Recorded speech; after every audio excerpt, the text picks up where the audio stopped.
Olá, tá começando mais um Dia Sevasta, na verdade o segundo. Esse que é o programa que vai te fazer repensar um pouco o que você ouve. E hoje a gente tá aqui pra fazer o papel de apresentador de programa da Record de domingo e fazer você repensar também, caso seu filho ouça isso, dá uma olhada na playlist do Spotify deles. Hoje, para falar com a gente sobre isso, estamos com o Leonardo Andrade, ele que é o especialista do black metal escandinavo que a gente vai conversar hoje. Bom dia, boa tarde, boa noite. Bom pedaço do dia em que você estiver ouvindo isso. É isso aí. Hoje também estamos com Annelisa Frings, nossa grande parceira de projeto aqui. Bom dia, boa tarde, boa noite, Annelisa. Olá, bom dia, boa tarde, boa noite. E também com a nossa cota de estômago fraco. A gente vai ver até que horas ele vai pedir arrego, até quando ele vai aguentar. Ele que é o Gabriel Mariucci, nosso grande parceiro de todas as manhãs. Bom momento. Bom dia, boa tarde, boa noite, Vitor. Pois é, né? Vamos ver até onde eu aguento aí nessa brincadeira. Então é isso, hoje a gente vai falar sobre o black metal norueguês em especial. Mais especial ainda, a gente vai falar sobre os crimes, os delitos que fizeram ser um dos movimentos mais peculiares da última década, dos últimos 20 anos, 30 anos, eu não sei exatamente. E então, está começando, começou, é agora. Na linha do tempo eu não dou além de 93 pro Mariucci ficar aqui.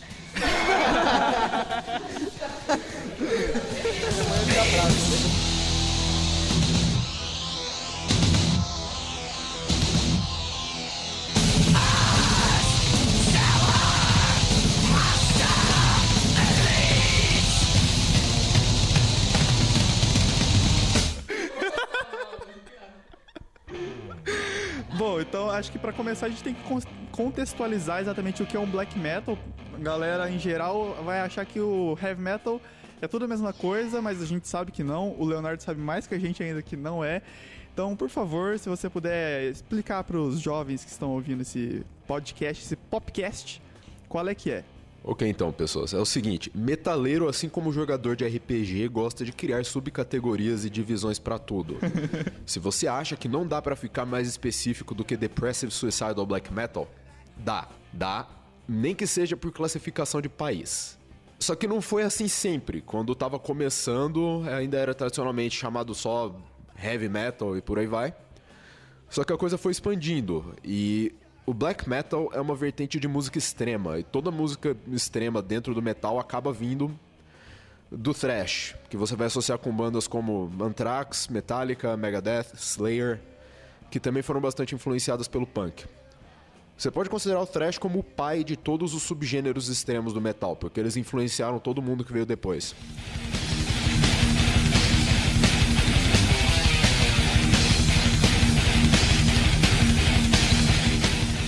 Depois do surgimento do thrash, começou a ter o death metal, que tinha características de ser ainda mais agressivo e não pegar tanto na velocidade. Era um negócio que era mais groove do que porradaria ininterrupta, se desconectando um pouco do punk, e também tinha um estilo vocal próprio. Geralmente eram uns gritos e urros mais graves, algo como...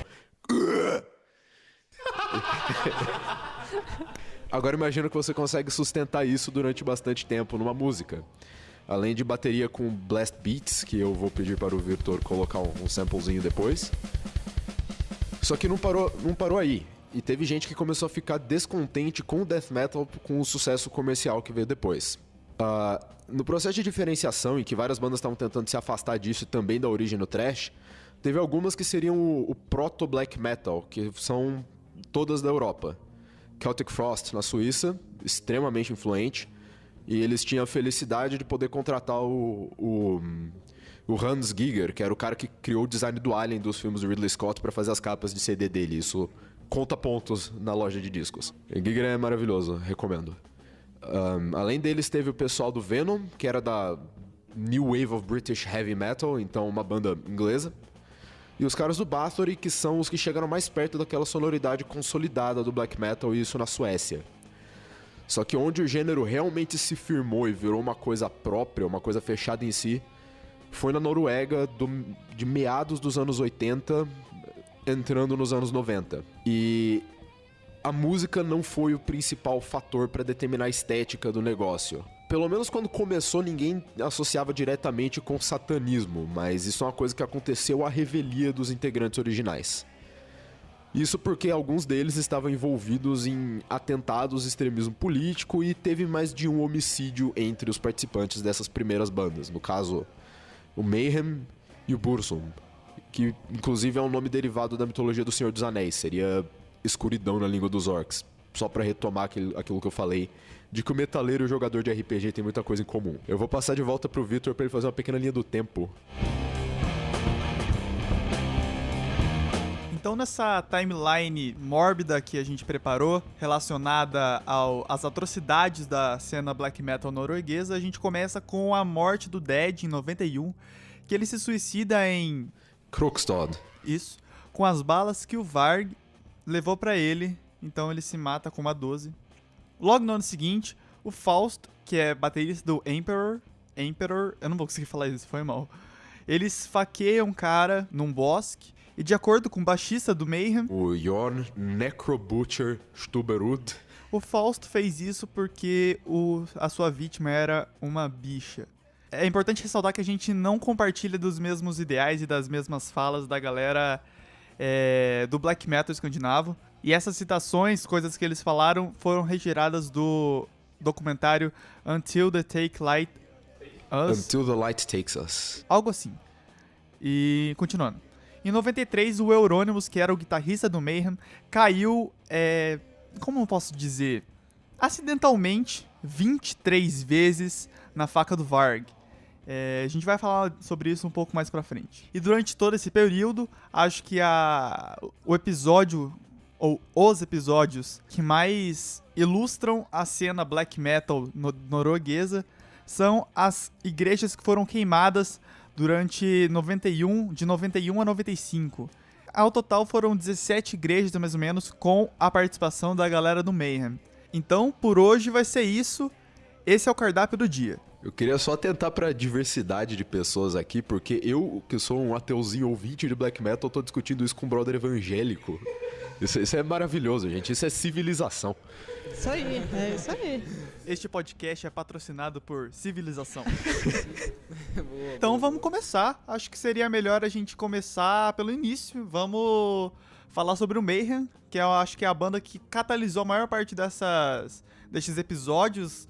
Nada edificante. Sim. Quando o black metal estava começando, eles tinham uma ideia bem clara de ser uma contracultura. Eles estavam se rebelando contra o que eles viam que era um problema da sociedade norueguesa. Eles achavam que a vida deles era até fácil demais, um negócio meio idílico, e por causa disso eles podiam ficar insatisfeitos com outras coisas. Tinha muito uma questão de identidade nacional e de não gostar do cristianismo envolvida. Só que mais do que isso, a Noruega tinha algumas políticas meio autoritárias, ao ponto de... Quando eles viajavam pra tocar em outros lugares, eles voltavam com filmes que eram ilegais e assistiam escondidos, etc. As 3 bandas mais importantes de quando começou essa cena eram o Mayhem, que teve o Varg, que foi mencionado na nossa linha do tempo já 2 vezes como integrante, mas que eventualmente saiu.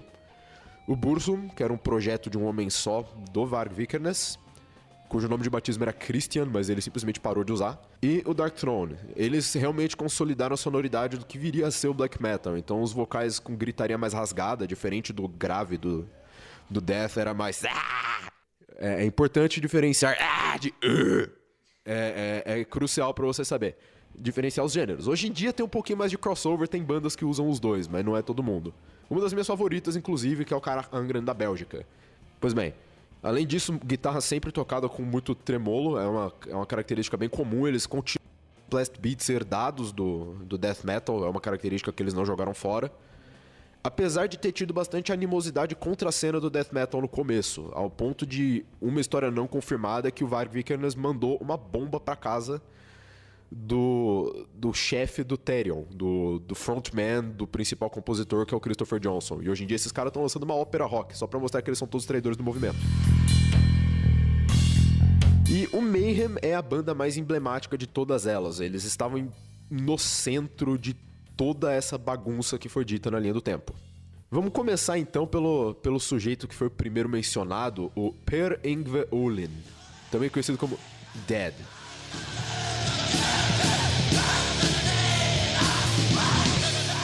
Ele se identificava desse jeito com uma pessoa morta com base em experiências pessoais dele. Ele sofreu muito bullying quando ele era moleque na Suécia. E ele passou por uma experiência de quase morte a respeito da qual se falam duas coisas. Uma envolve ele se machucando num acidente de esqui e a outra é ele sendo espancado por colegas de escola. E desde então ele não ficou muito bem. Ele tinha alguns comportamentos bem excêntricos. Ele se mudou para a Noruega especificamente para participar da cena do black metal. Um dos primeiros contatos deles com o resto do Mayhem, com o Euronymous no caso, que posteriormente viria a cair 23 vezes por acidente na faca do Varg. Mas foi tudo sem querer. Sem querer. De costa, depois correndo a escada, normal. Terça-feira. E uma das primeiras coisas que ele fez foi enviar um rato crucificado pro Euronymous pelo correio. Eles pensaram, esse é o tipo de pessoa com o qual eu quero me associar. Eventualmente, indo pra Noruega e se tornando o vocalista deles, o Dead começou a pesar a mão na teatralidade da apresentação e na atmosfera.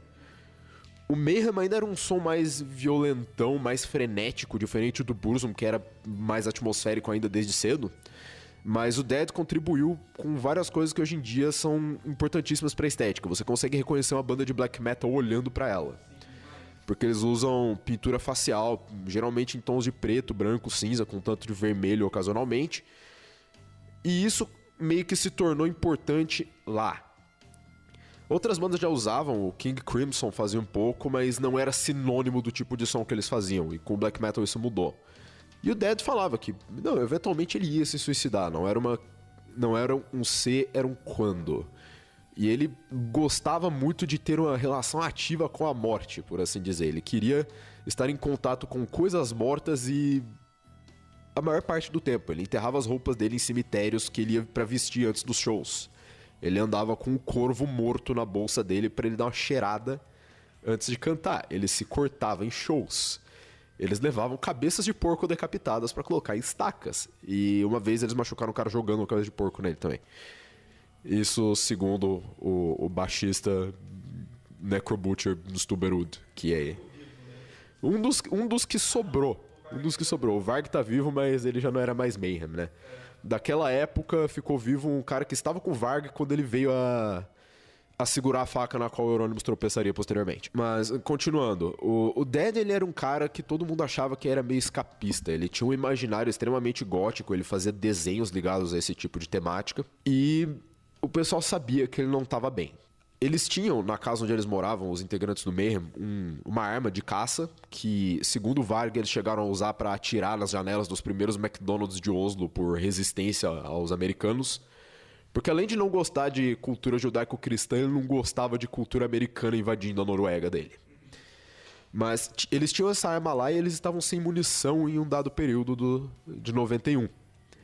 E o Varg foi o cara que levou as balas a pedido do Dead. Diz ele que ele não esperava que o sujeito fosse se suicidar. O resto das pessoas que orbitavam esse círculo tem suas dúvidas. E não tardou muito, em menos de um mês, o Dead estourou a própria testa com aquilo. E é aí que as coisas começam a entrar no porquê algumas pessoas têm um pouquinho de medo da cena e acham doentio. Porque quando o Oystein Arset Euronymous entrou lá, ele tava sem chave, entrou pela janela, chegou em casa e encontrou o brother dele com a cabeça estourada no chão. Só que a primeira providência dele não foi chamar a polícia. Não. Foi bater uma foto.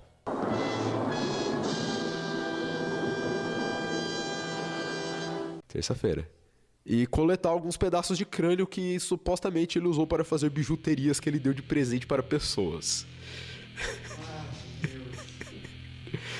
E isso virou a capa de um dos materiais também influentes do Mayhem, que era o EP, acho que Dawn of the Black Hearts. Isso.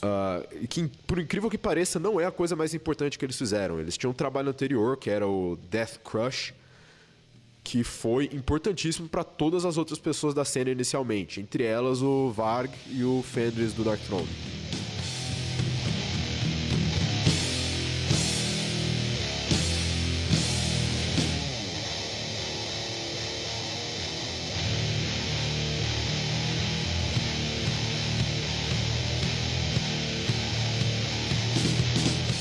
Vitor, você que é um menino musiqueiro, que tem alguma experiência tocando e cursando música, O que você acha da sonoridade inicial do black metal?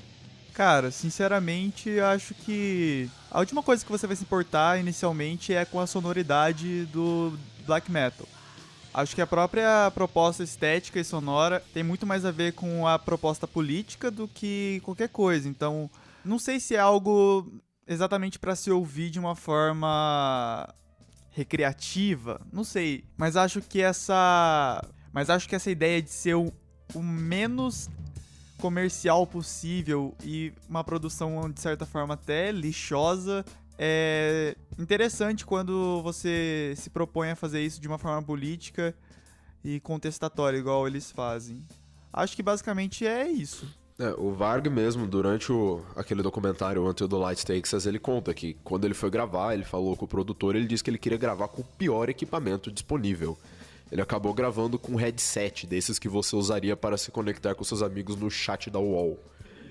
Ele gravou os primeiros trabalhos do Burzum nesse esquema, porque ele não queria que fosse música bonita, ele queria gerar uma atmosfera pesada, opressiva e fria. Eles atribuem bastante essa qualidade gelada, fria pras produções deles, né? Que segundo eles é algo ligado intrinsecamente à cultura norueguesa. O Fenris fala que o black metal só poderia surgir lá, num país em que as pessoas dão pelo menos 1 metro de distância umas das outras na fila do ônibus e não fazem contato visual no metrô.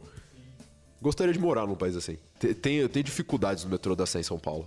Eu queria que as pessoas não olhassem pra mim. Mas enfim, depois do suicídio do Death, as coisas continuaram andando. E ainda em 91 já tiveram as primeiras igrejas queimadas. E nesse esquema é quando vai entrar com mais força política.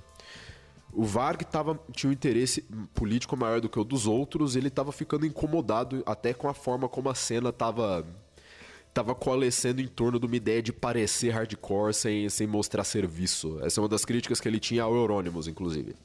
As primeiras igrejas queimadas foram da região de Oslo e Bergen mesmo, que era onde moravam o Varg e os caras do Mayhem. E a princípio era uma coisa que quem tava dentro do movimento, é que eu quero que vocês imaginem o João Gordo falando, tava ligado ao que acontecia. Quem participava do movimento sabia quem tava fazendo e isso gerou até pessoas copiando. Do mesmo jeito que tem gente que copia aqueles massacres escolares nos Estados Unidos. Alguns sem qualquer política envolvida, só por querer ser aceito e querer parecer hardcore. E também não era uma cena exatamente muito grande, né? Não, era um negócio que até dentro do metal era bem restrito. Porque não é uma sonoridade amigável pra todo mundo. As pessoas iam no show mais por saber que era bizarro.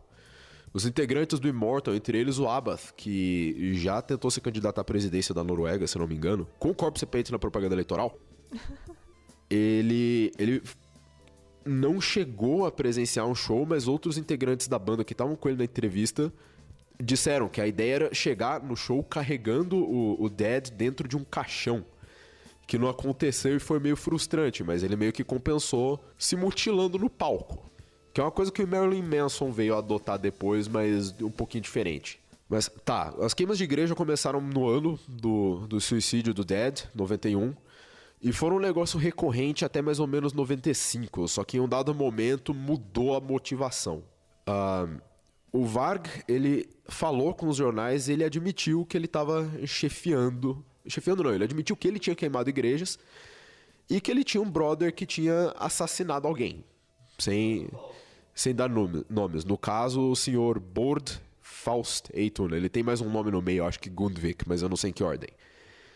E a maioria dos integrantes não sabia que ele tinha feito isso quando ele chegou para ser o baterista do Emperor, que é uma outra banda que começou a fazer o black metal de raiz bem cedo e que inclusive são consideravelmente populares até hoje.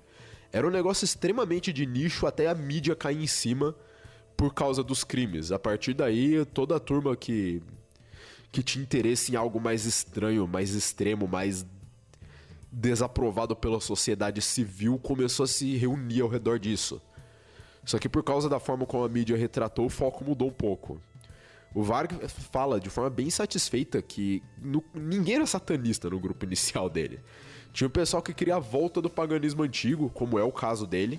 Só que ninguém era realmente satanista. E foi como a mídia pintou eles, e essa é a imagem atual do black metal. Muitas bandas usando de propósito símbolos ligados ao satanismo, falando muito de Satanás em suas letras e derivados. O Varg acabou sendo o único cara que rodou nesse primeiro momento por causa dos atentados nas igrejas. Ele cumpriu um tempinho em cana e eventualmente ele saiu. Nesse ponto ele já não estava mais participando das atividades do Mayhem e estava focando nos projetinhos solo dele, mas eles ainda andavam juntos. Parte deles moravam na loja de discos do Euronymous, que era a Helvete, que é norueguês e sueco para inferno. Era onde todo mundo que era realmente do movimento se reunia para combinar o que eles iam fazer. E segundo o Varg, pro Euronymous assumir crédito de coisa que ele não fez. O que é uma opinião compartilhada por outras pessoas envolvidas. O Fenris do Darkthorn fala que o Euronymous era muito mais um poser, um cara que queria parecer extremo, mas que na real não fazia muita coisa. Enquanto o Varg, ele efetivamente estava envolvido com tudo. Ele é a figura mais relevante dentro disso tudo. E também é o que soa menos como um mongolão nas entrevistas. Algumas delas é difícil levar a sério. Só que o Varg é articulado, chega a incomodar porque ele é uma pessoa razoavelmente carismática e parece que faz sentido. E eu não acho que ele fala só coisa errada, eu acho que a grande maioria do que ele fala mas... o que ele fala sobre o apagamento de identidades culturais de lugares com o cristianismo não é muito discutível. Até recentemente a gente chegou a ouvir aqui dentro da universidade que um jeito muito fácil de você acabar com um grupamento indígena é você catequizando a galera. Porque você acaba dissolvendo um dos elementos que agrega aquele grupo. E o Varg é extremamente amargurado com a forma como o cristianismo se expandiu pelo mundo. E ele chega a reclamar não só do esmagamento das crenças pagãs da Noruega, mas também da mesma coisa acontecendo na África e nas Américas, o que pode surpreender algumas pessoas porque ele é conhecido por ser extremamente racista. Seguindo adiante na linha do tempo, em 93 as coisas começam a ficar mais tensas entre os próprios integrantes e a animosidade deles não é mais só pro mundo exterior. O Varg conta, não só nas entrevistas dele no documentário, como também falou disso em entrevistas que ele deu pra mídia norueguesa da época, como falou disso no blog dele. Sim, ele escreveu um blog de dentro da cadeia, além de gravar CDs e escrever livros. Inclusive você leu esse livro. E, inclusive eu li esse livro. E historiadores sérios não gostam desse livro. É meio que... É interessante. Ele tentou fazer um negócio acadêmico e na Noruega é fácil você ler no presídio. Outra coisa que ele fez muito no presídio foi jogar D&D. Cara, eu queria estar preso na Noruega, tá ligado? Pô, se eu fosse uma pessoa sem teto na Noruega, eu cometeria pequenos furtos pra poder morar num presídio deles. Pô, numa boa.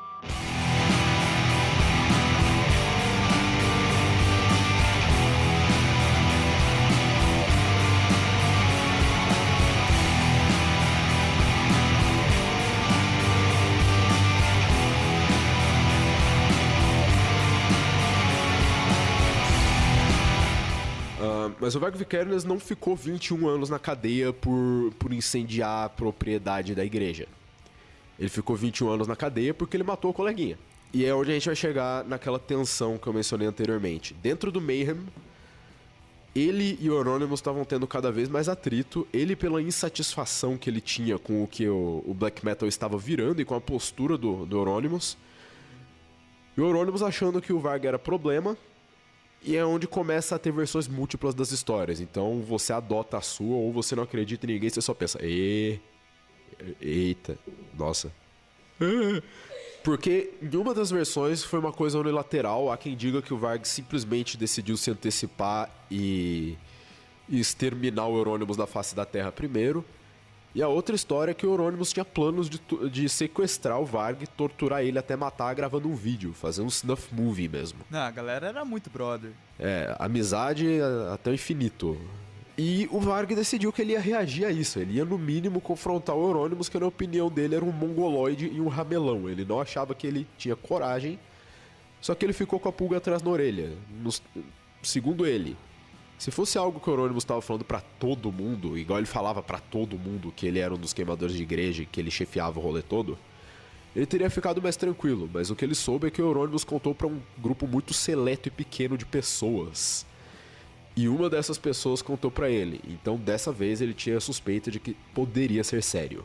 E foi quando o Euronymous, depois de todo esse atrito, começou a tentar se comportar como amigo dele de novo. Queria que ele voltasse a lançar pela gravadora dele. E ele acabou viajando de Bergen com o guitarrista do Mayhem, o Snorre, não lembro qual é o nome de guerra dele. E ele viajou de Bergen, que é a cidade dele, até Oslo, para encontrar com o Euronymous. Ele achou que o Euronymous estava se comportando estranho. Ele chegou batendo na porta do cara às 3, 4 da manhã e já foi entrando quando o cara abriu. E ele pensou, por que esse cara tá disposto a me receber às 3 da manhã? Segundo ele, Euronymous andava fazendo aulas de kickboxing e estava com umas ideias tortas de se achar uma espécie de Bruce Lee. No blog dele ele usa esses termos. Ele diz que, como todo imbecil que começou a praticar uma arte marcial, o Euronymous achava que ele era muito mais do que ele era e começou o encontro não com oi beleza, mas enfiando um chute no peito dele, imediatamente se afastando para ir buscar uma faca na cozinha. A faca do Varg estava na bota, então ele tinha alguma vantagem no processo de sacar a arma. Nesse quick draw ele tinha uma vantagem muito grande e ele impediu o Euronymous de conseguir a própria faca na cozinha. E foi aí que o Euronymous começou a inadvertidamente cair para trás na lâmina do Varg, algumas vezes. Então ele entrou em pânico e decidiu que era uma boa ideia sair do complexo de apartamentos. O Varg acertou ele mais algumas vezes na descida. Em algum ponto do caminho ele tentou se defender com o vidro quebrado depois de quebrar uma lâmpada e cair. E foi nesse ponto que o Varg ficou meio paranoico, suspeitando que esse pau guitarrista que estava viajando com ele estava no meio disso e ele ia ser atacado pelos dois lados. O que o outro cara fez foi basicamente passar do lado correndo e gritando, então o Varg assumiu que estava tudo bem. É curioso você ver uma entrevista em que o Varg fala desse assassinato, porque ele fala que ele não tem a menor dúvida, pelo que ele fala, de que foi legítima defesa. Se a história dele tá correta, ele foi confrontar o cara pra botar as coisas em ordem, e o sujeito começou a agressão, ok, mas eu não sei se você precisa dar 23 golpes pra resolver o problema. Na maioria foram lacerações superficiais. Se ele quisesse terminar rápido, ele teria ido com uma direta entre as costelas, que seja. Mas não, ele perseguiu o cara escadas abaixo, golpeando no caminho, até onde consta. E falando disso, ele passa bem por cima. Ele não parece dar muita importância pra esse episódio. Ele tá muito mais interessado no lance todo com as igrejas e com a política dele do que na morte do Euronymous. Ele fala simplesmente, aí eu terminei o serviço com o Euronymous e fui atrás dos Nori pra pegar a chave do carro. Eu precisei de alguns minutos de conversa pra convencer ele de que tava tudo bem e eu não ia matar ele. A naturalidade que ele fala desse episódio, de como ele matou o Euronymous, é um negócio que... Ai, velho. Parece que ele tá falando de acordar cedo pra comprar pão na padaria. É isso mesmo.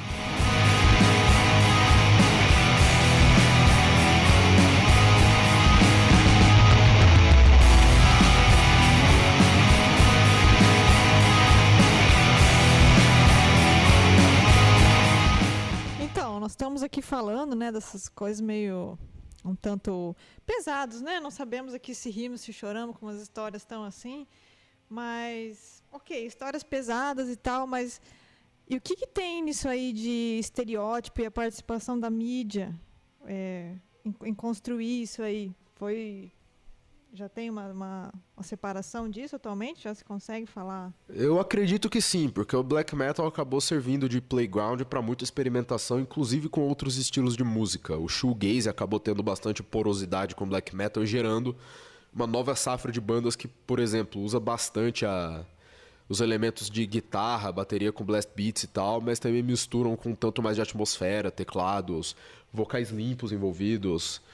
Um dos maiores expoentes do metal mundial nesse sentido é um projeto de black gaze, que seria black metal mais shoegaze da França, em que o membro não é um neonazista. E o último álbum dele, inclusive, deixa bem claro que ele se amarra no multiculturalismo porque o álbum foi inspirado em animes. O nome do álbum é Kodama, que é uma variedade de espírito do folclore japonês. E ele importou o tipo de imagem dos filmes do estúdio Ghibli, os caras que fizeram Viagem de Chihiro, Castelo Animado e tudo mais. E tem outras coisas ainda, porque o black metal, como ele geralmente vai ser focado por opção dos integrantes em temas mais complicados ou até numa atmosfera mais opressiva, muita gente acabou juntando com interesses literários. Tem muito black metal que é focado na obra do Howard Phillips Lovecraft, que é um dos pais da literatura estranha. Ele escrevia para a revista Weird Tales nos Estados Unidos nos anos 20, e ele criou todo um subgênero de terror meio que sem querer querendo. Sim. Ele criou um terror cósmico que hoje em dia tem muitas bandas que se baseiam no trabalho dele. Bandas com nomes derivados do trabalho mesmo, com nome de personagem. O death metal também sempre gostou muito da figura do Lovecraft e o Black adotou. Tem uma banda chamada Brown Jenkins, que na verdade é uma banda de um homem só, em que, até onde eu sei, o homem que compõe todo o projeto, ele também tem a ficha limpa, e ele junta elementos de shoegaze e ele insiste naquela gravação com bastante ruído, bem sujona, bem podrona. E o pessoal gostou? Sim, tem muita experimentação e tem muita mistura. Eles acabaram reconectando com death metal de novo. Uma das minhas bandas favoritas dentro desse cenário é uma banda da Bélgica que mistura orquestralismo com death e com black, que é o Cara Angren. Outro nome derivado da obra do Tolkien. É um nome orc que significa mandíbulas de ferro. Só que eles não têm nada de Senhor dos Anéis dentro da música. Eles contam causos reais de guerra. Eles já não estão mais tão interessados em manter o estilo como uma coisa pura. Quem quer, geralmente é zoado na comunidade maior. É o pessoal que é muito cult.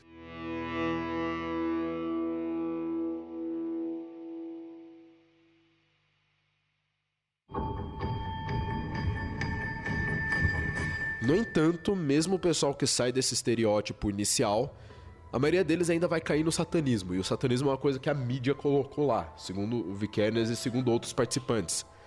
O próprio Vikernes, ele é um adepto do paganismo antigo. Não exatamente de ressuscitar como a galera do Azatru faz, porque são as pessoas querendo ressuscitar alguns valores e práticas do paganismo escandinavo antigo.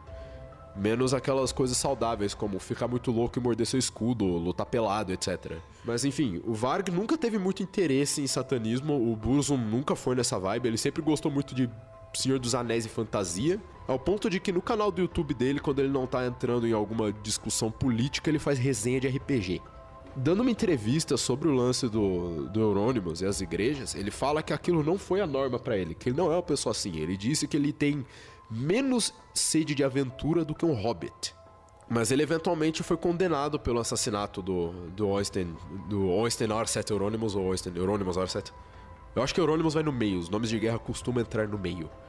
E foi curioso porque teve colegas de banda que testemunharam contra ele. Inclusive o Bård Faust, que é o cara que esfaqueou o sujeito homossexual antes de se mudar pra Lillehammer e pra Oslo.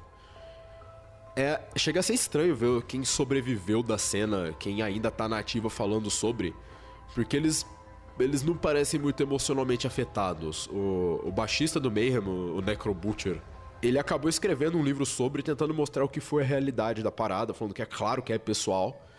Só que nas entrevistas ele dá um ar de... whatever, né? Os caras fizeram os bagulhos dele, eu deixei eles se resolverem e é isso aí. Depois da condenação do Varg foi quando teve mais projeção internacional do black metal e onde começou a ter pessoas tentando imitar os atos originais de vandalismo em igrejas e outros lugares. Só que como a mídia norueguesa pintou como satanismo, o satanismo se tornou um elemento crucial do que seria a identidade do black metal hoje. Inclusive bandas grandes como Gorgoroth apela muito pra isso. O pessoal do Watain, que é uma banda que tem complicações até hoje, porque eles ainda são adeptos de, por exemplo, levar pedaços de animais mortos e jogar sangue de porco na plateia. Eu ouvi isso de uma amiga vegana que foi em um show deles. Nossa, que paia. Trauma a gente se vê por aqui. Inclusive dessas aí, o Watain é uma das que soa mais palatável pra quem vem de fora. Porque eles têm um pouquinho mais de valores de produção, pelo menos. Eles não insistem em gravar no equipamento de gravação mais parecido possível com uma torradeira que eles tiverem. Da condenação do Varg, ele também fala com bastante tranquilidade. Nos vídeos que tem, ele não parece particularmente nervoso. Na Noruega, a maior pena que você pode receber pra ficar encarcerado é de 21 anos, o que é bem diferente do que tem no resto do mundo. Não tem prisão perpétua por lá, a ênfase em reabilitação, esse tipo de coisa. E o Varg acha que a juíza estava muito empolgada pra trancafiar ele por 21 anos. Ele achou que ela estava se coçando pra bater o martelo logo. E ele não queria dar a entender que ele estava com medo, e ele não deu a entender que ele estava com medo. Ele falando com as pessoas depois, do mesmo jeito que ele falando sobre o assassinato do Euronymous, parece que ele está discutindo algum assunto cotidiano na fila da padaria. E durante a condenação tem um momento bem icônico, bem famoso, que pessoas que têm Tumblr provavelmente já viram, reproduzido em milhões de GIFs por aí. Porque ele fez questão de dar um sorrisinho para os outros presentes e para a imprensa no exato momento da condenação dele por homicídio. Diz ele que o pessoal sorriu de volta. Fica aí a dúvida. Eu imagino que de uma forma meio sem graça, meio Eu ia fazer uma comparação com aquele arquétipo brasileiro fundamental do tiozão do pavê pra comer. Eu tenho certeza que foi por aí, um sorriso meio sem graça aí. E depois disso, foi o período que ele passou no presídio. No presídio ele gravou mais CDs, ele se aprofundou nas leituras dele, o que torna ele uma figura com uma retórica até que perigosa, porque ele efetivamente sabe coisas, ele não fala como um lunático nem como um tosco. O que eu não posso dizer de todos os outros entrevistados do Until the Light Takes Us. Ele é de longe a pessoa que fala com mais fluência. E é incômodo pensar nele desse jeito, porque, né? Ele não gosta de multiculturalismo e ele acha que as culturas tinham que existir isoladas. E essa é a pira dele até hoje. Incrivelmente, depois disso tudo, ele se casou. Eu posso estar enganado, mas eu acho que ele tem um filho. Nota do editor. Ele não só tem um filho, como 6 filhos. O bicho é produtivo. E a última vez que eu conversei sobre, me disseram que ele estava na França, o que eu não tenho muita certeza. Até onde eu sei, a fazenda dele é na Noruega mesmo. Eu acho que isso cobre a maior parte do que aconteceu. A gente tem o mortal triplo carpado com facas do Euronymous pra trás sem querer. A gente tem os incêndios de igrejas. Aqui eu vou fazer um adendo, porque muitas dessas igrejas queimadas eram patrimônio histórico. Eram igrejas com um tipo de arquitetura que só existe na Escandinávia. Elas têm um nome próprio, elas são Stavkirken, que é um tipo de arquitetura que só teve lá depois do cristianismo mesmo. Mas o Varga efetivamente destruiu o patrimônio histórico, e são coisas que eu gostaria de ver viajando pra Noruega eventualmente. Felizmente ele não conseguiu todas. Apesar da cena e dos copiões posteriores terem acabado com 11... Correção. Não são 11, mas 17 igrejas. Teve muito mais que foram meras tentativas. Algumas que a galera só chegou pichando com coisas do tipo... Hail Satan! Isso aqui vai queimar amanhã. Mais ameaça e coisa de adolescente que queria ser hardcore, mas a mamãe não deixa. Isso meio que fecha os crimes iniciais da cena e o que transformou eles no fenômeno que eles não são hoje. Se não tivesse tido toda aquela exposição midiática, era bem provável que ainda fosse uma coisa muito obscura. Não é como se black metal fosse uma coisa popular ainda. Dentro do metal, o que o pessoal vai ouvir mais são thrash com Metallica, até o death eu imagino que seja mais popular. Só que a maioria das pessoas pelo menos sabe do que se trata e tem alguma noção dessas histórias escabrosas associadas, porque é claro que teve mais. Teve pessoas que posteriormente foram diagnosticadas como claramente com problemas mentais que cometeram crimes associados a esse tipo de música. Há quanto tempo a gente tá gravando, Vitor? Oi? Há quanto tempo a gente tá gravando? Que aí eu não sei se eu posso entrar em tudo. Dá pra gente falar mais, acho que uns 2 casos. Eu vou falar do Natramner, então, né? Mais uma nota do editor. O que acontece agora é que o meu microfone para de funcionar e a gente descobre isso muito tempo depois. A seguir você ouve o fechamento do programa e a reação dos integrantes após a notícia. Caralho! Essa aqui tá gravando ainda. Qualquer coisa eu gravo em casa, tipo, deu pau e a gente continua só com vocês.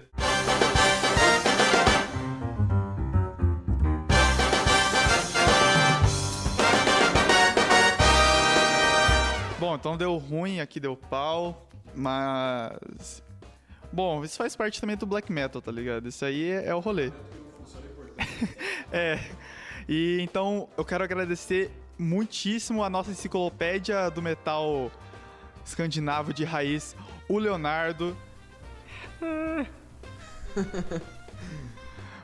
Muito obrigado a Anelisa pela participação, foi muito boa, valeu mesmo. Obrigado, valeu, gente. E Mariucci, você ainda tá bem? Não, tô tranquilo, né? Tá inteiro? Tranquilo, sossegado.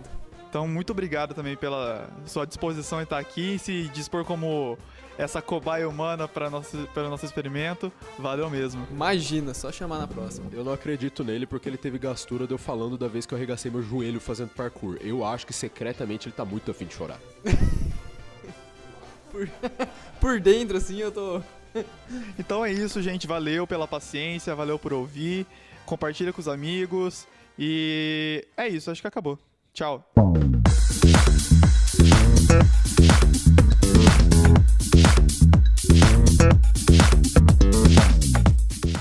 Esse foi o Dia Sevasta. Se você gostou, compartilha com os amigos. Até a próxima. Tchau. Tchau.